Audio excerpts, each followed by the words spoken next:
Welcome to yet another episode of Best of Five. Incross got the show live for once in his life. Hell yeah, let's fucking go. This is also the final episode of Best of Five of 2022. So we're gonna kind of like recap the year, and then we're gonna recap all the crazy game updates that came out for the like latter half of the year. And then I have a very important announcement at the very end. So we're gonna dive into that. Oh yeah, and we're also gonna talk about some problems that have been happening with the Tekken World Tour finals, specifically the Last Chance qualifier. It's a very interesting problem. We're gonna talk about it in a little bit, but first, before we get going, how's everybody doing? It feels like I haven't been here for a month. That's because last week I was editing photos of Call of Duty players until 4 o'clock in the morning on Wednesday night into Thursday. So I was not functioning properly on Thursday, so I do apologize for having to miss the show. However, I am but one man. So I decided to get some rest, and then we streamed Street Fighter 6 all weekend, and it was a lot of fun. So I do apologize for missing the show. However, I'm happy that we got to... We're here. We're here. And it's the final show of the year. It's crazy. It's wild. It's wacky. So it's going to be a good one, hopefully. I'm going to try my best. So without further ado, ladies and gents, I think it's time for 2022's last weekly recap.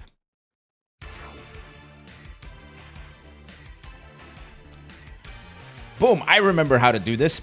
We're going to start with the Arc World Tour, Arc Revo World Tour finalists. So we're recapping who is qualified for all of the World Tours and all of the crazy stuff for the beginning of next year.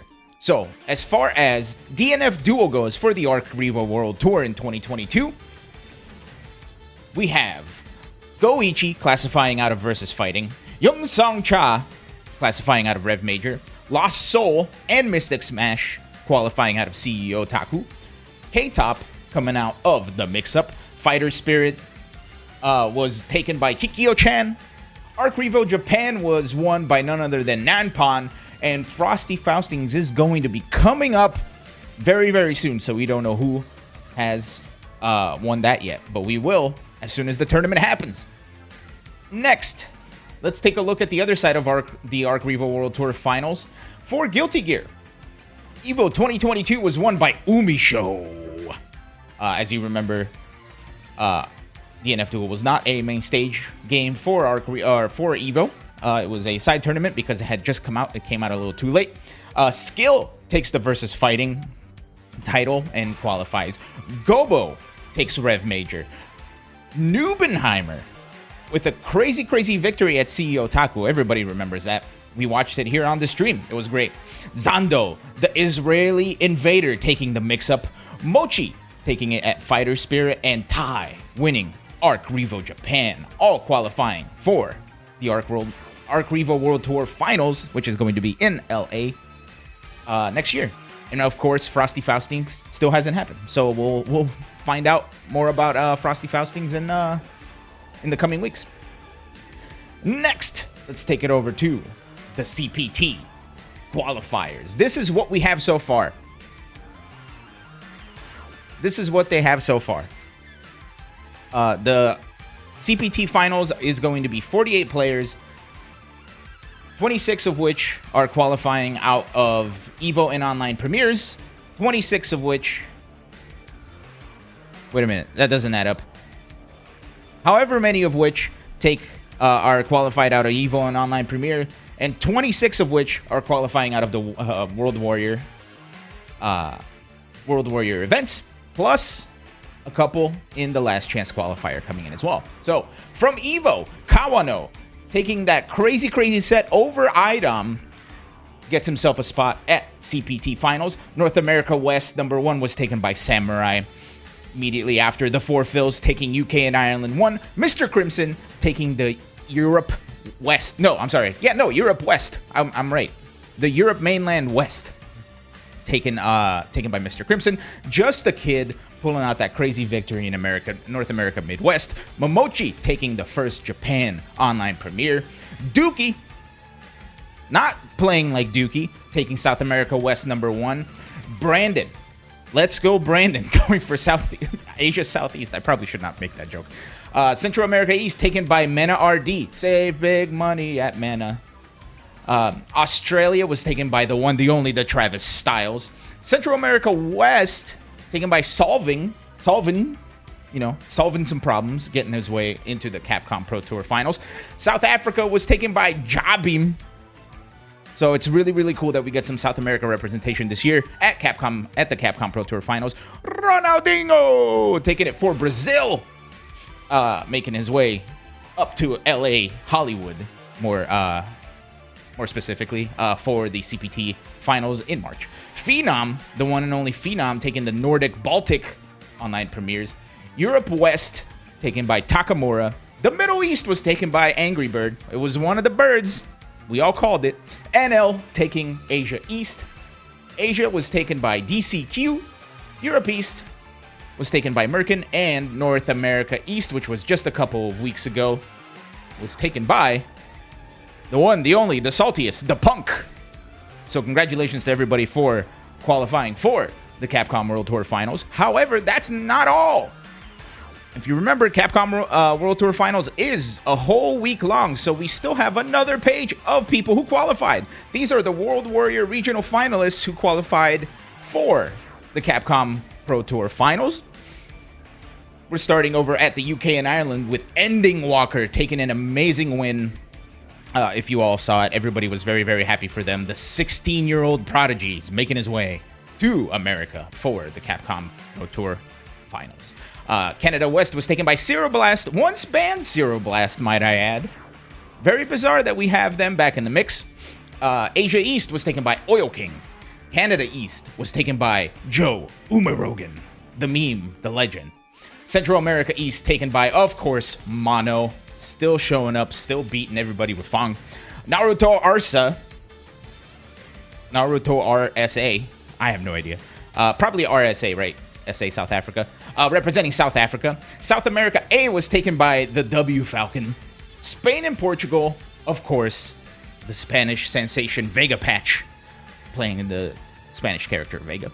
Europe West was taken by Geek. Mexico by Uriel Valoran. And Oceania by ROF. And that is just about everybody who's going to the Capcom Pro Tour Finals. There's about 4 regional finals left and the LCQ.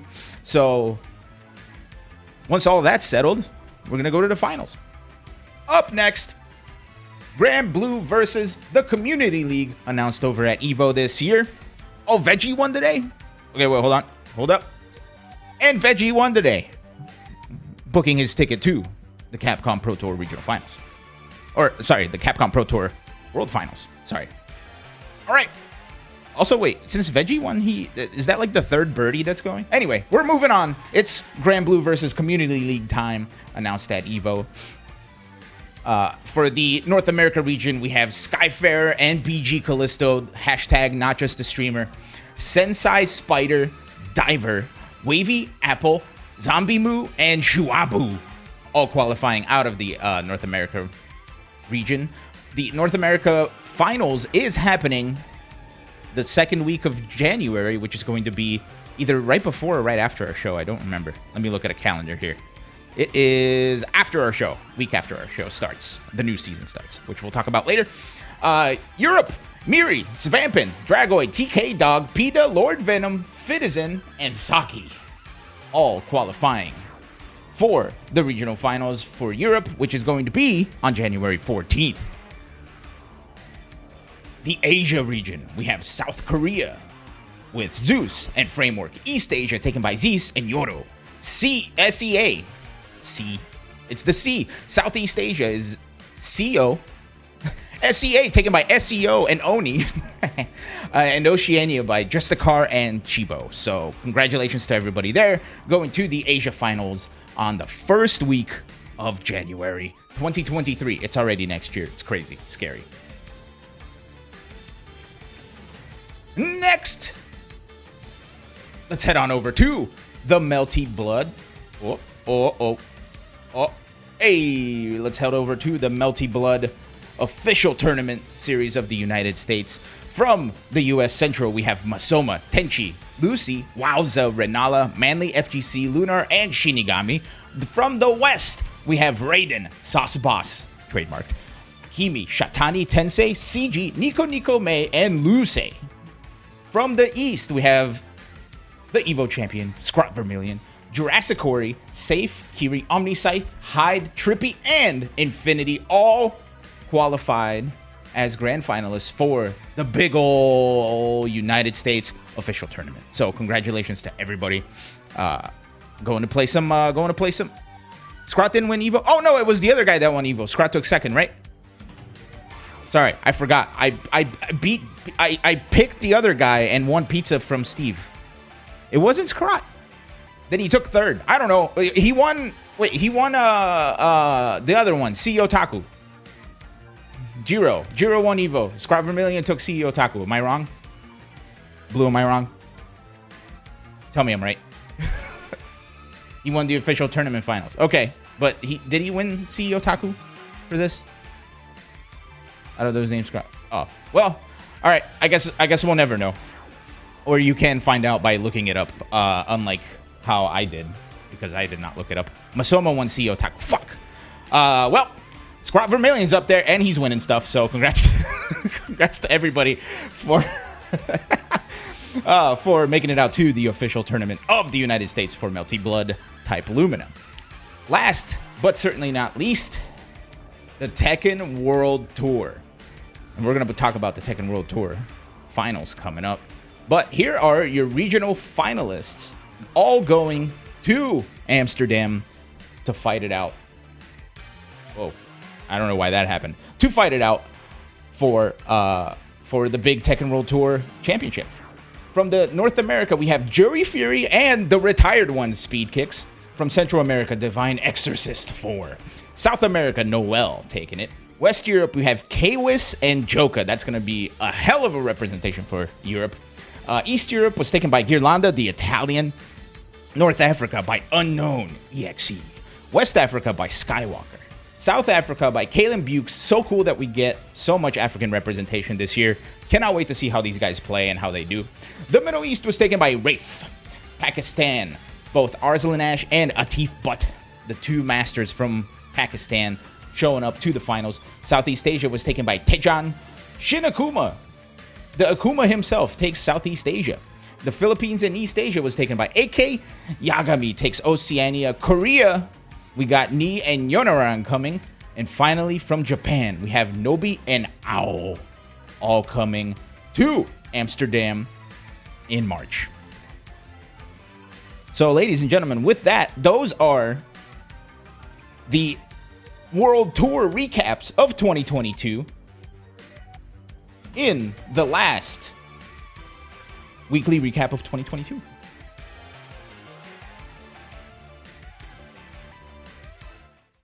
We did it. We did it. That's a hell of a long link. That's the finals for... Oh, at NEC, right. Yeah, I could have sworn Scrot Vermilion won something. Scrot Vermilion wins everything. All right. That is the final weekly recap of 2022. So fun times for that. Congratulations, everybody. We made it. We made it. Big thanks to Blue in the chat. Big thanks to the meme scene in the chat. Without them, the recaps would not be possible. So they technically kind of sponsor the recap. Kind of. I think it's time. Shall we chat? Shall we chickadee chat? Chat? Shall we chickadee chat? Let's talk about the Street Fighter 6 beta, because we had it going this weekend and it was a hell of a time. Was it not? Am I wrong? The grand old song of my people. Street Fighter 6 beta happened this past weekend, and for those of you that were not around, we played the entire weekend. We were here for, what was it? It was like 13 hours from the first half of Friday to another like 4 hours afterwards. We did 9 hours and then another couple of hours afterwards for Saturday. And then on Sunday, I signed off a little later. I didn't get to play as much because we ran into a huge problem. For those of you that were hanging out and you remember, we ran into this issue where it seems like only people from the South were getting this issue, which is very disturbing. the game would just stop working after a specific amount of time. Everything would be great from morning to mid-afternoon, but after about 5 o'clock Central, every once in a while, the game, you would be playing the game, and then all of a sudden, the game would just stop. It's like somebody turned off the router. Somebody kicked the router. And after about like 2 seconds, it would then keep going again. It was very disturbing. It was very terrible. Apparently, only people from the South were having it. I got to play a little bit with James Chen while this was happening, and after the first match, we called it because we couldn't play. And James Chen had not run into this problem at all. It seemed like it was only on my end, which drove me crazy. And then I found out other people were dealing with it as well, which is sad. So hopefully that's something that will get fixed sooner rather than later. Other than that, there seemed to be something a little bizarre with the beta. It felt like it was either something changed with the optimization or something changed with how the game handles itself, because there was a little bit more lag this time around. It was a little bit difficult to deal with. Here's some of our stream. This is us playing Alex or Bailey. It was a little bizarre. It felt like the game was a little bit more sluggish. It felt like something was a little bit off. I don't know if that was the game itself. I don't know if the gameplay itself was slower, or if something completely unrelated was happening, but that was something I think I noticed. One of the big issues that was happening during the stream, or during the weekend, it could be more people playing, Shiggity Shank, that's a really good point. One of the big issues, though, and this is something that somebody had said on Twitter Friday morning, and I didn't believe them until a little bit afterwards, but you know how there was a bunch of people playing the cracked beta?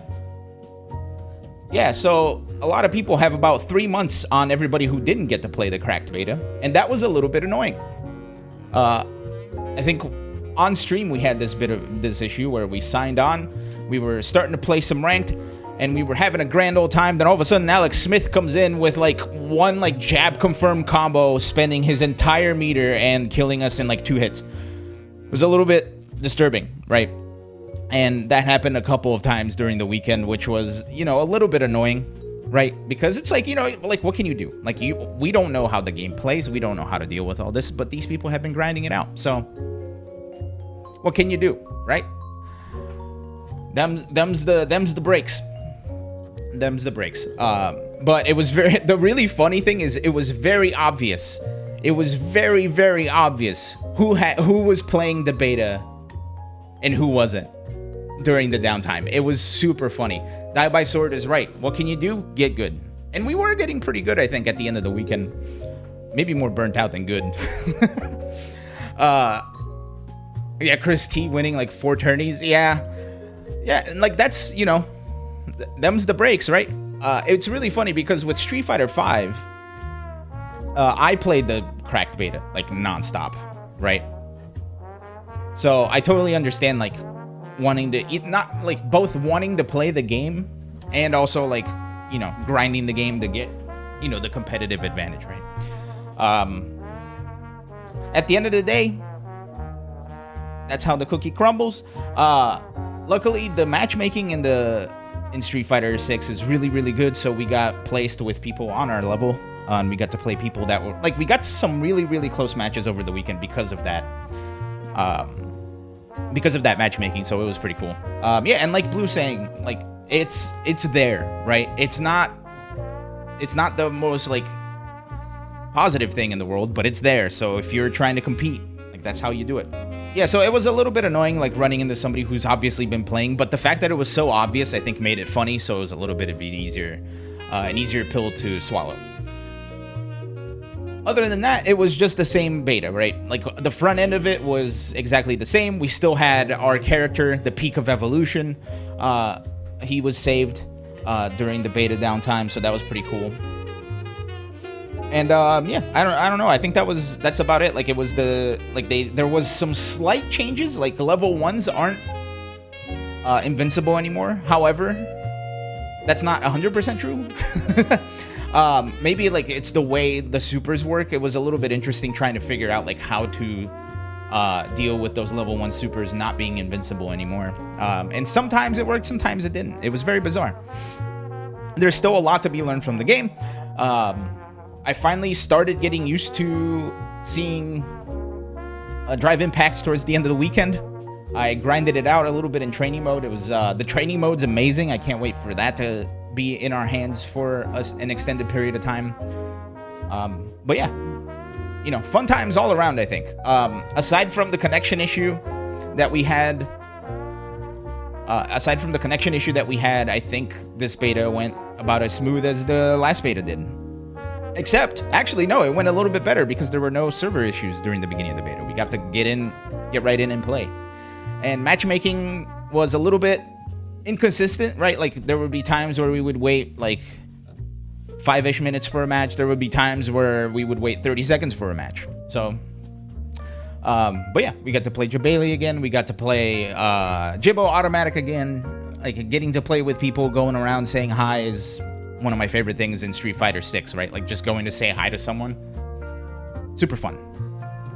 There's been some reports about matchmaking not working. Yeah, it happened every once in a while. It wasn't consistent. But if the matchmaking didn't work, then you could just sit at a cab, right? It was pretty cool. It was pretty cool. I really liked like the open world thing that they got going on. Chat, before we move on, anybody have anything else to say about the beta? Did you guys get to play it? Did you guys get to enjoy it? Incross loved it. The open world stuff. Yeah, dude, that lobby thing is so cool. It's so cool. Like, literally, my favorite part is just going around and saying hi to people. Yeah, man, I got washed by a lot of good Jamies, too. That may or may not have been playing for a couple months. But yeah, no, it was very cool. It was a lot of fun times were had. The new characters. Yeah, we're going to talk about the new characters. Die by Sword almost failed physics. We got an errors button. We have a button. Oh, speaking of which, is Animate Sam in here? I owe Animate Sam a button press, so whenever he gets here, we'll press the button for him. Because I didn't have it set up during the weekend. Yeah, and for those of you that don't know, you have a viewer rewards redemption called Press the Button, which is where I press this gigantic button that I bought. And then something happens. Who knows? Is that coming back next year? Maybe, maybe not. It is. This is my favorite part of the show, I'm not gonna lie, having this gigantic emergency button. You think Kimberly's gonna be the new Karen? Uh-oh. Shiggity Shank has redeemed Press the Button. Well, ladies and gentlemen, here's what happens when we press the button. Wow, look at the opposite of turned up. Look at Jimmy J. He's a statue right now. He's a regular Venus de Milo. I'd buy that. Look at him. I'd Hell buy yeah. that. I'd buy that photo. They should have included that with the limited edition of the game. Did you see yeah, the slight I don't need a statue of Heihachi and Kazuya. Let me get a Jimmy J Tran. Let me get that. Limited edition. Throw in a couple of eggs. Make them different colors. I'm in. I'm in. Eggs, you say? Yeah. Okay, all right. Yeah, you don't know the lore? No, man. Oh, you gotta inform me. You got a lot of catching up to do, man. Okay, all right. They came out with a new Marvel. You're in for a doozy. What? You don't know about that? I don't know what you're talking about, man. You better hope you don't like X-Men. All right, here we go. Okay, into the wall. Flip over. Oh, right back into jail, Jung Ding. What are you guys making jokes about? I don't know, What are you man. guys laughing about over there at the commentary table? Read this shit. Perfect. You better believe it. Jung Ding. Dead Everyone point. at the edge of their seat. Oh, get the back. rear. Right in the doggy door. Gonna carry to the wall. Knees, all of them. Oh, jeez, Half-Life already go. The Dog Jet Arbor. Oh, let's get it. Okay. Did you see how he was cranking it? He was like, I don't know if I can watch all of this. Oh, man. All right. Orbital heel. So much disrespect. Unbelievable. Knees, give them to me. The crowd. Listen to the crowd here. Get up. Oh, Jesus. Everybody shut the fuck up out there. Oh, my God. John Ding. I put that clip in there just to hear Eris shout, everybody shut the fuck up out there. Anyway, that's what happens when you press the button. It's a clip from old Bass Monster videos. And that was Evo 2016, I think. Dude, Eris going ham on commentary. I think that was also the year that Eris yelled for MKX commentary. Yeah, that was Evo 2016. It was MKX commentary in the stadium, and somebody was playing Kodokan. And Eris said something like, "Co-op is for casuals. We don't praise the sun around here. Good work." And I died laughing. It was amazing. It was amazing. So big ups to Eris. All right. Like Eris said, everybody shut the fuck up out there. I'm kidding. That was our discussion on Street Fighter 6. I miss Eris commentary. I think we all do. Eris commentary is best commentary. Speaking of commentary and things we miss, the Tekken World Tour Finals is coming up. And boy, oh boy, we got problems.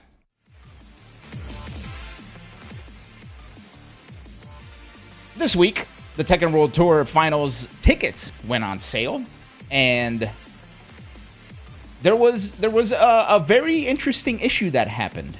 An interesting, like, all tickets being sold out in under a minute, right? Now, that's a great thing, right? That's never a bad thing. Tickets being sold out in under a minute is amazing. It was very, very cool. However, the tickets that were on sale were spectator passes, VIP passes, which included like VIP seating and a goodie bag of some sorts, and LCQ tickets, which let you compete in the last chance qualifier, gave you a goodie bag and seats at the World Tour Finals. The big issue is, once the VIP tickets sold out, a lot of people, actually even before the VIP tickets sold out, a lot of people were buying the last chance qualifier tickets without the intention of competing, because they wanted to just get a seat and get a goodie bag, and the LCQ tickets were a lot cheaper than the VIP tickets. So a lot of people not planning on competing in the last chance qualifier just bought the cheapest ticket to get the seat and to get the goodie bag. The big issue is a lot of top players were sleeping, or they were trying to get the tickets and unfortunately just weren't fast enough. So a lot of top players, like Book, did not get a last chance qualifier, and that's the end of their Tekken World Tour for the year. You know, it's a bit of an interesting situation, and something that I think bothered a lot of people is the tickets are absolutely non-transferable, right? They're tied to your name, they're tied to an ID. You cannot buy a ticket and then give it to your friend and your friend goes and enjoys the stuff. No, it's tied to your name, so you cannot transfer it. So you bought it, you keep it, you can't send it in either way. After this was brought up as an issue, Bandai Namco Esports tweeted this out. We were able to make more slots available for players who weren't able to purchase the Tekken World Tour Last Chance qualifier tickets upon initial release. Please see the date below for when tickets sales will resume, and it's December 19th at 3 a.m. Pacific, 11 a.m. GMT, and 8 p.m. JST. Also, for players who wish to purchase an LCQ but were unable and purchased a spectator or VIP ticket, these tickets may be refundable after purchasing a Last Chance qualifier ticket. Great on Bandai Namco, right? 30% more room. They managed to make it happen. Then, very bizarrely, before December 19th, the sale began. The tickets went on sale before the time that they posted. And once again, the tickets sold out in like 5 minutes. So, a lot of people who were ready to purchase their last chance qualifying tickets did not get that chance. After much pushback, finally, Bandai Namco Esports, regarding the Tekken World Tour Finals, released this final statement, which kind of put the nail in the coffin, unfortunately, which goes a little something like this. Due to Tekken World Tour 2022 Last Chance qualifier tickets selling out quicker than expected, we increased the number of tickets by 30%, but these too sold out instantly. We wish we could ensure that all those who wish to participate can do so, but it is difficult to increase the capacity further and effectively run the global finals at the level of quality expected at the Tekken World Tour. After thorough discussion, it was decided to reach out to the top placers for each regional finals who do not yet have a Last Chance qualifying ticket, asking if they need one. You will be contacted via Discord soon, and we need a reply soon after. We are very sorry, but it is difficult to increase the number of last chance qualifying slots any further. We may not contact all remaining regional finals player, but we'll go down the list from top placements for as many tickets that are left. Yeah, Tekken is too hype now. That's a good problem to have. And at the end of the day, you know, this is my favorite part of the FGC is anybody can show up and anybody can play and anybody can win, right? So no top player privilege here. There were a lot of people trying to, I know for sure, Spaghetti Rip was, sorry, my hand got caught in my hair. Spaghetti Rip was trying to get people who did buy those last chance qualifying tickets for seats to give their, what was rounding up people who were offering to give their last chance qualifying tickets for those other top players. However, because they're not transferable, there's nothing we can do. So unfortunately, that's the end. It's cool that they were able to increase the number of tickets by 30% and that they're reaching out to top placers for regionals to try to get them in there as much as they can. It's an unfortunate problem, but a good problem to have, right? Too many people want to play Tekken. Too many people want to play Tekken. Too many people want to play Tekken. So that was the big issue this past week and this past weekend. But big ups to Bandai Namco, man. I know that's tough, but I really appreciate the effort that they took to try to get this all working. All right, before we move forward, we have some business to take care of. Animate Sam, I saw you're in here. You in here? Yeah, there you are. You did a double take on that notice. Okay. I owe you a button press. So, without further ado, for those of you that don't know, we have this button. You can redeem channel points for it. Animate Sam did it over the weekend when we were streaming Street Fighter 6, but I didn't have the button set up, unfortunately. But now I do. So, Animate Sam, this is your very delayed, like almost 6 days delayed button press. Escape. Got another chance up close here. One more mix-up is all he needs. And again, looking... Oh, it's a cool option, actually. No perfect. No perfect, man. No perfect. That is King of Saras, if you're not familiar with that dude. Yep. I just see that child playing that game, and he's probably like, well, these people act their age? Come on, you know? I think he's telling you the answer right now. Oh, your cap fell off. You know, instead of caps, you know, oh my God, cap up, I do it in real life. And it feels great. Y'all should really do this. Don't act all stupid, though. They will kick you out. They do player time. All right, back to James and David. Thank you, big guy. And Ray said, you know, just hold on, give Bum some time for the downloads to kick in. You know, Bum definitely did better later on in the match, but Hanzo said in the chat, which I thought... All right. I guess I can't show that anymore on Twitch. People are going to get pissed. Oh, man. The current climate of Twitch it sucks, but that's hilarious. King of Saras. That was SCR, I think, 2014, 2015?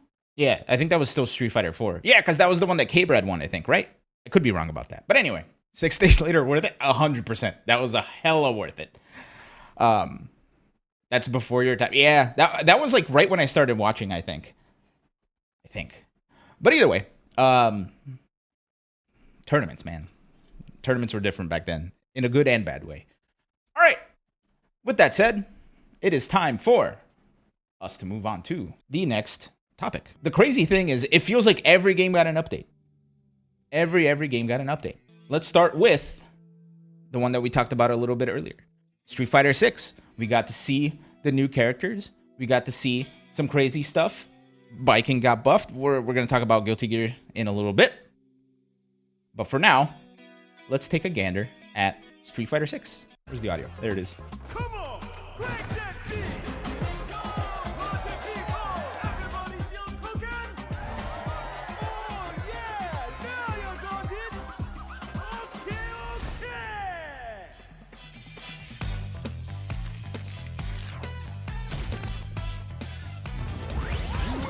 Okay! Yep, so these are the places we're going to get to go in World Tour mode. Starting with Metro City. This is the new Master Assist, so you can call in your trainer to come help you during fights. You get to play mini games. This looks so cool. Next, we're gonna go to the Colosseum in Italy, where we meet Marissa. We're going to a festival in France where we meet Manon. He was obsessed, you see. And then I don't know where we're going with here. Finding an appropriate vessel for this power. Showtime, baby! Finally, we get to see how these characters move in the game. It's pretty cool. An honor, to be sure. Now, we did get a little bit of a showcase from Capcom TV, but it was people playing with dynamic controls and mashing. They had fun. It was great, but we couldn't really learn anything from it, I don't think. All that we did learn is that these characters look great in the game, and I cannot wait to get to play them. Specifically, either Marissa, Manon, or JP. I think they look so cool. Like, the newcomers look so cool. And we've been getting, like, drip feeding of some tech from the Twitter account, so we saw how Manon's normals bring people in. We saw how Marissa has armor in certain moves. We saw how DJ has fake fireballs.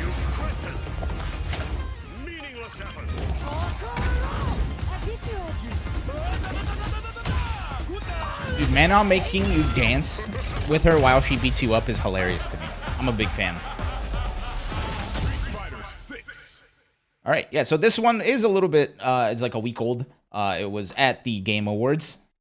And currently, I'm remembering that I forgot to download another trailer, so I apologize. We're going to be trailerless for the other one.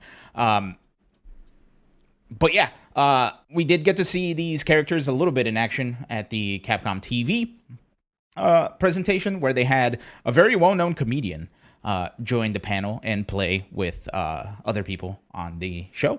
It was they looked like they had a lot of fun. It was very entertaining to see how much fun they were having.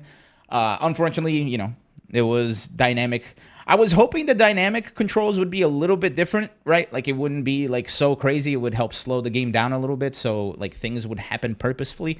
But at the end of the day, that's not for me. So they looked like they had fun. Things happened, and the game looks cool. That was the update for Street Fighter 6. Unfortunately, I decided to forget to download. I forgot to download the Tekken 8 trailer, so I do apologize. Tekken 8 was also shown. A very bizarre trailer of Tekken 8 was shown. It looked like there was more to the trailer, but the trailer just ended. Luckily, because we got to see Harada and Michael Murray at the regional finals, they had a panel where they explained a lot of things. And they said something that I had not thought of, and it makes a lot of sense. They wanted to show more in the trailer. However, because it's the Game Awards, and they tell you your trailer can be X amount of time, no more, no less. Suck it. They had to put in as much as they could in like the minute that the trailer was, right? So they showed off what they couldn't show off in the trailer at the regional finals in this panel. They showed off the heat system, right? That's the heat system. It's basically like an interesting version of a rage drive that you have access to from the beginning of the match. And it can either be like a combo extension, it could be a damage dealer, like a combo ender, or it could be something completely different that we don't know. They showed Jack 8. His heat, whatever, is like a giant like gun falls on you. Kazuya gets like an extra crouch dash. It's crazy. It's crazy. I can't wait to see that more in action. They showed some crazy wall interactions as well. We saw Jack 8 getting blown to smithereens DOA style after getting wall splat. So that was very interesting. There are worrying parts for me, I think, because they explained that the word that they were trying to get for this game is aggression. Is they really wanted this game to be more aggressive and less neutral based like it is right now. So that worries me a little bit, but you know, we haven't seen much of the game just yet. So I'm interested to see it. The game does look great. There are a lot of people saying that the game doesn't look good, but they didn't watch the 4K trailer, right? They only watched like the trailer that was at the Game Awards, so it wasn't high definition. And there's a lot to the story. A couple of things that they did confirm in this panel is that Jun is going to be a playable character. It's very interesting. And the part where she looked like she was healing Jin where like there's this flash of light and she's like, oh, something healing or whatever. That's her rage drive or her rage art. So that's like her destroying somebody with light, and it looks like she was healing him. It was very funny. Along with this, they also confirmed, you know, rage drives and rage arts will be back. June isn't dead, that's right. And they squashed the myth that everybody was, or the rumor that everybody was starting to spin. The rumor mill was working, and they shut that shit down. Tekken 8 is a 3D game. Just because we haven't seen sidesteps doesn't mean it's not 3D. So, and they went on to further to say that they wish it was 2D because designing 3D stages is twice as hard. So, big ups to them. The game looks incredible. Like, the colors really pop. King's shorts, or King's, like, pants look so cool. Jack 8's, like, entrances look so cool. Lars looks super interesting. This game's gonna be great.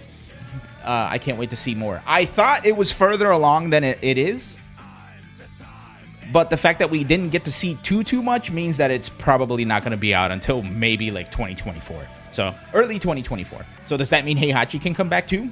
Who knows? So according to Harada, they never said June was dead. It was just heavily implied. And turns out she isn't. Right? So is Heihachi dead? Did we see him fall into the lava for realsies? Who knows? They've been saying Heihachi's dead. So who knows what's what anymore? Harada does whatever he wants, right? But, you know, there were a lot of people that were asking for June back, so this is the first time she's back since Tag 2. Next! Along with Tekken 8 being revealed, there was also a Tekken patch this past week. And here it is. They added streaming mode, where when activated, the online ID or gamer tag of the opponent on the versus screen and the battle screen in ranked match, player match, and quick match will be replaced to the character name. I think that's pretty cool. It basically it helps minimize the toxicity from streamer communities, and I think that's very interesting. They expanded character selection features, so you essentially can choose a favorite character, and you can hit one button, and it will choose that character and that costume that you enjoy. They modified the tournament settings so that you cannot choose a favorite character, you cannot choose character costumes, and you cannot save the last costume selected. And I think that's wonderful because fighting with people who have wild costumes is very difficult. Along with this, and this was something that they announced at the panel at the Tekken World Tour Regional Finals here in LA, they added fan art as selectable game portraits in-game, or as selectable character portraits in-game. That, I think, is the smartest idea I think I've ever seen. Going to the community and being like, hey, this art is really good, let's put that in the game, is amazing, because it gives people another chance to get involved with the stuff that they love. And the art is absolutely bonkers amazing. It's super duper cool. I cannot wait to see like what more they add, if they're adding it to Tekken 8, or what more they add to Tekken 7. But fun times all around, and big ups to them for thinking of that, because I think that's so cool. More community involvement in the game in a way that doesn't disrupt the game is always a plus. It's never a negative. Since it seems like Tekken 8 won't be out until like 2024-ish, or like at least late 2023, I wouldn't be surprised to see more Tekken 7 stuff after Tekken World Tour Finals in March. So unless they're completely hiding how far along Tekken 8 is, I think we're going to see more Tekken 7 before we see some more Tekken 8. Granted, we are going to see Tekken 8 at the Tekken World Tour Finals because Harada and Michael Murray said so. So they specifically said, hey, we're going to have more news at the Tekken World Tour Finals. And they said they wanted to announce the release date of the game. However, the marketing team said no. Do I mean more Tekken 7 content or another tour? Both. Most likely both. Who knows? But yeah, Street Fighter 6 might be the only new game coming out this 2023. We still don't have any information about the NRS project. Next in the parade list of games that got updates, DNF Duel. You know, the game that everybody loves to hate or hates to love, got quite a ridiculously large update. Yeah, they announced this update was coming, that it was going to be over 100 buffs, and that they were changing a lot of the game. And a lot of people have been playing it, and this came out earlier this week. Here is just the overall game changes from the game patch and what they changed. They changed the dodge. They reduced the recovery of the dodge. Boy, I wish I could see what this said. They reduced the recovery of dodge. They moved the activation of invulnerability to be effective immediately, so frame 1 invuln. And they moved the activation time for invulnerability against projectiles to be frame 1 as well. Guard cancel, they adjusted the recovery to reduce the hit guard frame gaps, whatever that means. I read it, but I don't understand it. I'm going to look at it again in a second. And airborne magic spells, I'm assuming that's what that is, adjusted to face the opponent immediately after performing the skill. So things will be, cross-ups will be, or like your character will turn around at the appropriate time. So let me see this guard cancel attack. Adjust the recovery on oneself, stun on the opponent to, whatever. I give up. I give up. I give up. I tried. Along with this, they had a gigantic laundry list of buffs for just about every character. And they announced the Season 2 as well. So here's DNF Duel. I've seen a lot of people playing this week since the new patch came out. And it seems like a lot of people are very excited for this patch coming out. The changes to dodge and the changes to stun. Like, they basically kind of buffed all defensive options. Which is super, super interesting. So big ups to DNF Duel. It's alive. It's still here. And people are still playing. I'm definitely going to be checking it out later this week once I get some time. So big ups to DNF Duel. DNF's coming to Switch as well. Oh, shit. I didn't know about that. Maybe I did. I feel like I remember seeing it. But yeah, big ups to DNF Duel, man. They're keeping that game alive. And the fact that they're changing it for the better, in my opinion, is nothing but a good thing, you know? All right, we got 2 more games. We got 2 more games. Next, this was last week. It was a day before the beta, but we didn't get to cover it in the show because I was out like a dummy. Guilty Gear Strive got a ridiculously large update where a lot of things changed drastically. So, I'm a Giovanna main in Guilty Gear Strive, and that character is completely different. Her B&Bs are now different. You can't do what you usually did because her crouching fierce is now different, or her crouching heavy slash is now different. It pops people into the air, so you can't do the normal juggle combos that you could do before. You have to do it with her other moves, which kind of affects how she corner carries. I don't know how good or how bad it is yet. I've just messed with it a little bit, but it's very, very difficult for me to unlearn the previous B&Bs to go to this new B&B. Along with this, they added crossplay, and they changed the mechanics some. The tension gauge now increases more the higher your character's risk level is, and they increase the reward for successfully making it out of dangerous situations and going on the offensive. The risk level depleting over time is now faster, and the risk level now resets when Psych Burst is activated. Other changes affecting all characters is they have forward 2P is now even hurtbox wise for all characters, and the height of the hurtbox was the same for all characters at the lowest point of the attack, but the hurtbox height during the startup of each character was varied. So they kind of standardized it across the cast. So. Oh yeah, very good point. For those of you that don't know, huge sales happening for holidays and the end of the year. Like I saw Tekken 7 is like $6. It seems like most fighting games are off like at least like 40%. Is that a QT cup? No, it's a Nukes cup. What's a QT cup? Grand Blue Versus is on sale as well. Yes, and they did have a big update recently, but Quick Trip? Oh no, sorry, it's a Nukes Deli cup. We have a giant collection of them. This is their 4th of July one. I don't have it on my desk anymore, but they also have holiday one. Oh, Shiggity Shank, thanks for the shout out. Yeah, Fallout 1 and 2 and Tactics is free on the Epic Game Store, and you can use BestofVShow as a supported creator code on the. Yeah, here's our collection of Nuke cups. So you want a Christmas one, or you want a breast cancer one? Wait, no, that's. Ovarian cancer, sorry. Yeah, but anyway, we got a lot of Nukes cups. Thanks.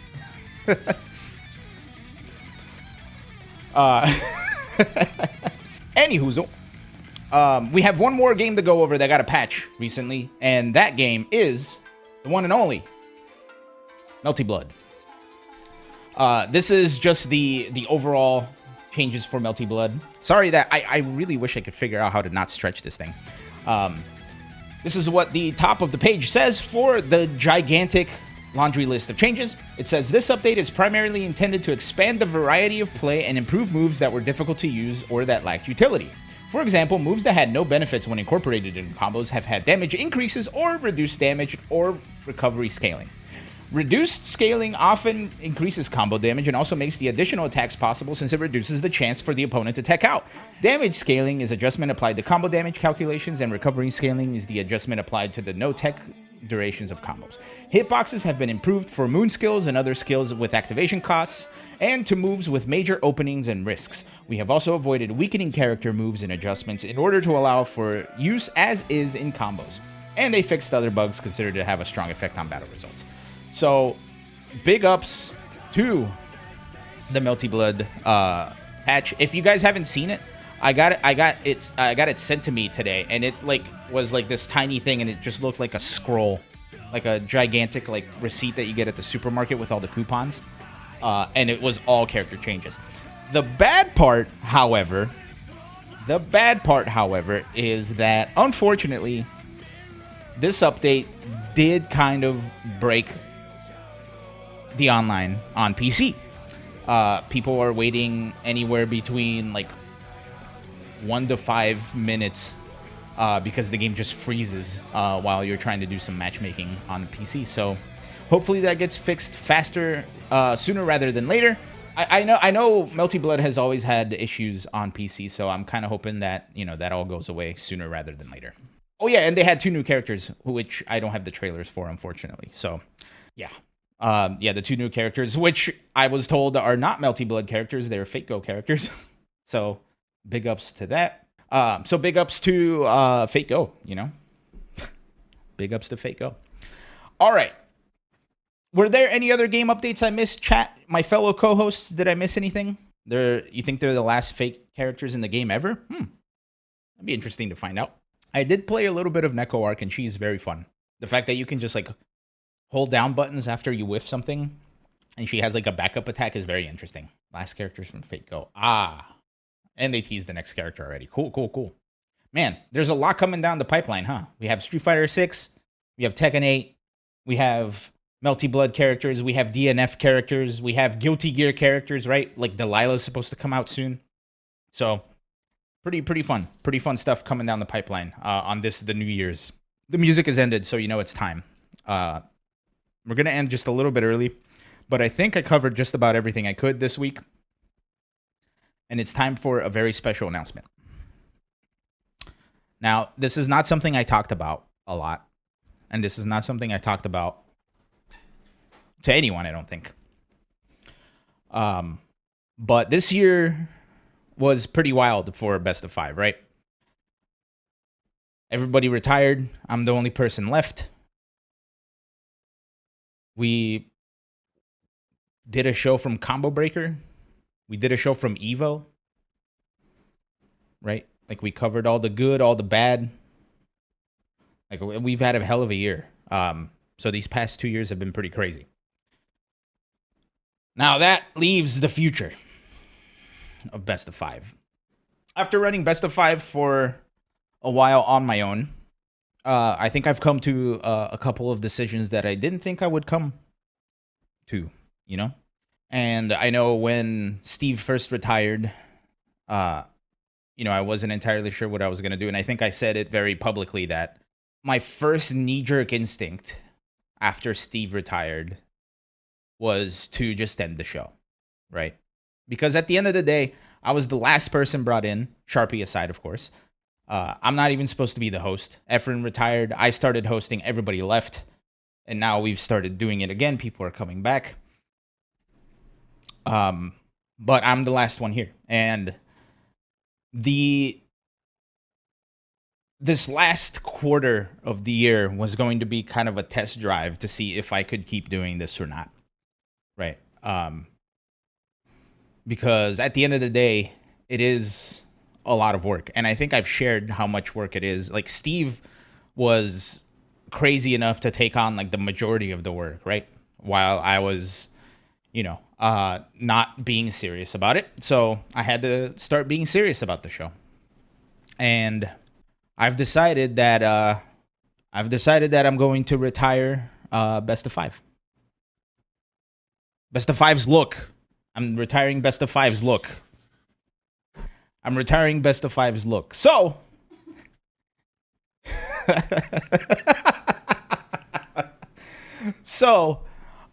here's what's happening.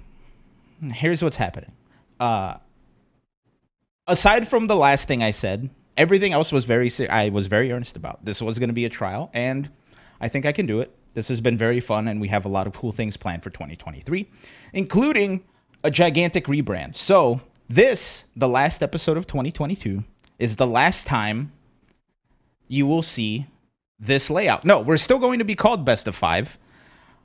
Nothing in that sense is changing. None of the links are changing. Nothing is changing except how this all looks. So I've been working on a rebrand for the show for the past couple of months. I hired an artist friend of mine to help us with everything. So here's the information for next year. We're not having a show next week. We're not having a show the first week of June, or the first week of January. Sorry, not June. Our season 6 of Best of Five / our rebrand is going to be on January 12th. It's going to be on January 12th. So these 2 weeks is going to be nothing but me changing assets around. We're going to get new emotes. We're getting a new logo. We're making sure that everything works and everything looks as cool as it possibly can for us to move forward with Best of Five. So there it is. And Twitch even knows about the fact that on the 12th, we're starting a new season with a new rebrand. So it has the potential to be quite a big thing. Dude, Rock Bogard, man, I really appreciate that. It's been a lot of fun. I don't know if I've said this on the show, but before even Sharpie left, I was having troubles with my life being a little bit turbulent, But I think I'm finally in a spot where I've gotten the production of the show in a place that I like. I have a team working behind me. I said it before, Mean Scene, Blue, our editor Olsen. We also have PB Tough. Those guys have been helping me keep the show organized as much as possible, which has been a huge help. So big ups to them. Everybody give them a round of applause, will you? Because I think without them, I would not have been able to do this. Specifically Olsen for editing, that Mean Scene for creating all the recap graphics, and Blue for all of the research that he does to help get information. So everybody please give him a round of applause. Some clappies all around for Mean Scene, Blue, Olsen, everybody. That's the story. That's where we're at. I don't know if you guys were here when we were playing Street Fighter 6, but I brought up the possibility of doing a show at CEO, and Jabali said wholeheartedly, I got you. So we're probably going to do shows at CEO. I'm still trying to work out to see if we can go to Evo Japan. It's not looking great, but we'll see what happens closer down the line. I know for sure I'll try my best to get to Evo or Combo Breaker, etc., depending on the state of the pandemic, because apparently it's coming back. So lots of big stuff coming on 2023. I'm excited. It seems like you guys are excited too. So thanks for sticking with me during these turbulent Best of Five times. But know that we're buckling down and we're getting shit done. You feel me? For the final time in 2022. Ladies and gents, this has been an episode of Best of Five. I've been Ilan. You can follow me at BestofVShow on Twitter. You can go to bestofvshow.com and go to all of our socials. It has even our podcast links. I want to remind you guys that we're also on Amazon Music now. Amazon Music and Audible. So if you guys like audiobooks, delete all of them and just get Best of Five podcast on your Audible app, please. Best of V Show for everything. And wait. You guys feel that? It smells a little... Does it smell weird?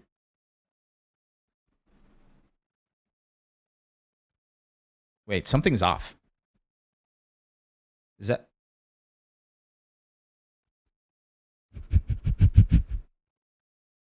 Does that smell like a... It smells like a black hole. Is that a black hole? Oh my god! It's a black hole!